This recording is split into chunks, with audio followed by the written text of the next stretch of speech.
याद टूट चुकी है, अब हम आजाद हैं। जल्दी भागो, वो हमारी ही तरफ आ रहे हैं। ऐ मेरे रब, हमारे हाल पे रहम खा और हमें इस याजूज और माजूज की मुसीबत से नजात दिला दे।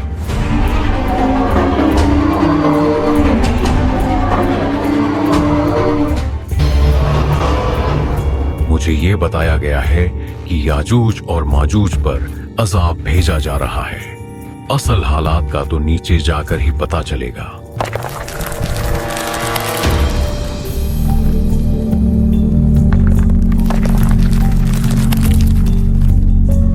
जनाबे ईसा, याजूज और माजूज सब मर चुके हैं।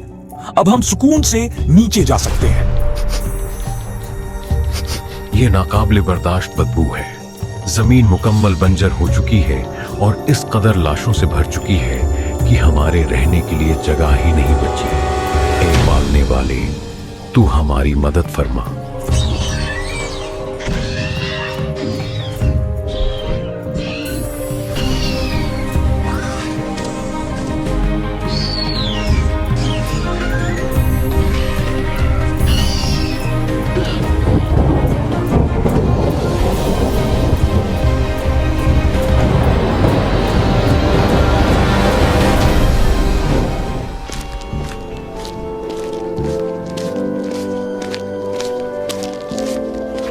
और उसने मखलूक के लिए जमीन बिछाई। इसमें मेवे और खजूर के दरख्त हैं जिनके खुशों पर गिलाफ होते हैं, और अनाज जिसके साथ बुहुस होता है, और खुशबूदार फूल। तो तुम अपने रब की कौन कौन सी नियमतों को झुठलाओगे? याजूज माजूज को मरे हुए 7 साल गुजर गए, लेकिन उनके छोड़े हुए तीर कमान और ढालें अब तक हमारे जलाने के काम आ रही हैं। जनाबी ईसा, एक सवाल मुझे परेशान किए हुए है। मैं जानता हूँ आप अल्लाह के बरगुज़ीदा पैगंबरों में से एक हैं। आप बिन बाप के पैदा हुए और पैदा होते साथ ही अपनी माँ मरियम की गोद में बोल उठे। अल्लाह ने आपको कई ऐसे मुजज़ात अता किए जो शायद किसी और रसूल के हिस्से में नहीं आए, जैसे मुर्दों को जिंदा करना और नाबीना को बीनाई अता करना। इस सब के बावजूद आप पर नाजिल की गई किताब इंजील को छोड़कर आप कुरान में बताई गई शरीयत पर क्यों अमल करते हैं? ये बात सच है कि मैं अल्लाह का एक नबी हूँ और यही वजह है अब भी अल्लाह के पैगामात मुझ तक पहुँच रहे हैं। लेकिन मैं इस बार आखिरी नबी मोहम्मद सल्लल्लाहु अलैहि वसल्लम का एक उम्मती बनकर आया हूँ। वो नबी कि जो मुझ समेत तमाम अंबिया के सरदार हैं, जिन्होंने मक्का में ज़हूर फरमाया और फिर इस्लाम की खातिर हिजरत करके मदीना तशरीफ लाए। उनके अहले बैत और असहाब ने इस्लाम को बचाने के लिए बहुत कुर्बानियाँ दी और यूं इस्लाम दुनिया भर में फैला और मुझ समेत आज हम सब मुसलमान और उम्मती हैं। यही वजह है मैंने जनाब मेहदी के पीछे नमाज अदा की थी, क्योंकि उन्हें इस्लाम का आखिरी खलीफा करार दिया गया है।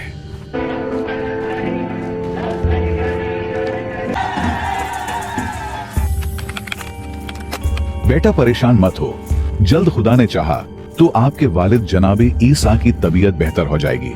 मुझे वापस आए हुए 40 साल हो गए और अब ये मेरा शायद आखिरी वक्त है। बस मैं इतना कहूंगा कि क़यामत बहुत करीब आ चुकी है।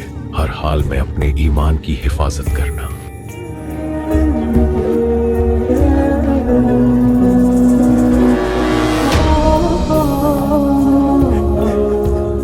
गजब हो गया।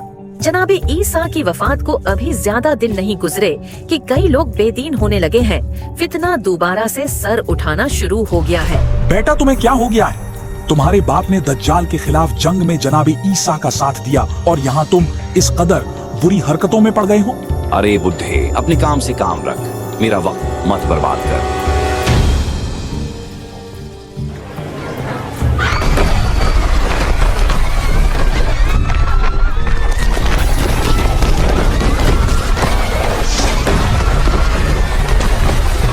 अब तक तकरीबन 3 जगह जमीन के धंस जाने के वाकयात पेश आ चुके हैं। एक मगरबी इलाके में, एक मशरक में और एक सहराए अरब में। ये कैसा धुआं है जो उठ रहा है और तेजी से फैलता चला जा रहा है? भागो!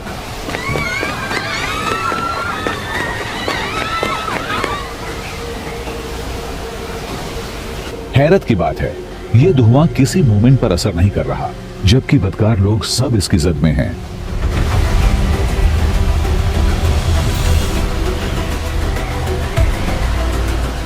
बिल आखिर 40 दिन के बाद उस धुएं से हमें निजात मिली है। मुझे कुछ ठीक नहीं लग रहा। 3 दिन गुजर चुके हैं, लेकिन अभी तक पता नहीं क्यों सूरज निकल ही नहीं रहा। ये क्या अजीब मंजर है, सूरज मशरक की बजाय मगरिब से क्यों निकल रहा है? ओ मेरे खुदाया, ये तो वही निशानी है कि जिसके बाद तौबा के दरवाजे हमेशा के लिए बंद हो जाएंगे।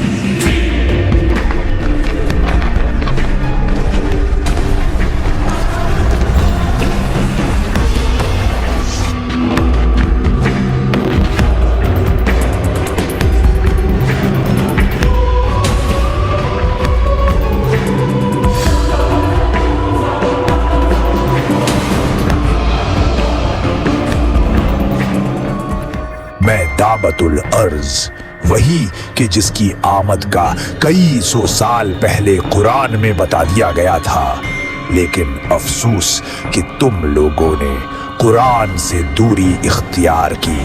मेरे एक हाथ में मूसा नबी की असा कि जिससे मोमिन के चेहरे को रोशन कर दूंगा, और दूसरे हाथ में सुलेमान नबी की अंगूठी है कि जिससे काफिर की नाक पर लकीर खींचूंगा।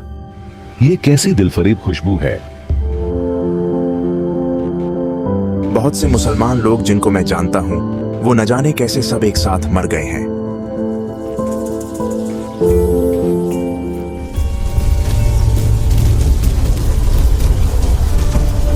ये आग हमें अपनी तरफ बुला रही है। हम चलते हैं तो ये भी साथ चलती है, और हम रुकें तो ये भी रुक जाती है। ऐसा लगता है सब यहाँ जमा किए गए हैं। ये आग हमें यहाँ लाई है।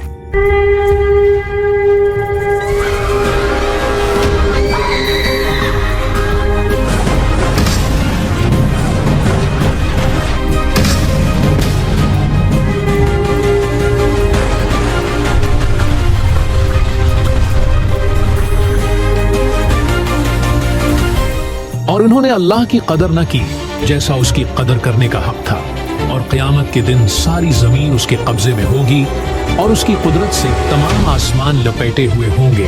तो जब सूर में फूंक मारी जाएगी तो ना उनके दरमियान रिश्ते रहेंगे और ना एक दूसरे की बात पूछेंगे। तो जिनके पलड़े भारी होंगे तो वही कामयाब होने वाले होंगे, और जिनके पलड़े हल्के होंगे तो ये वही होंगे जिन्होंने अपनी जानों को नुकसान में डाला। वो हमेशा दोज़ख में रहेंगे।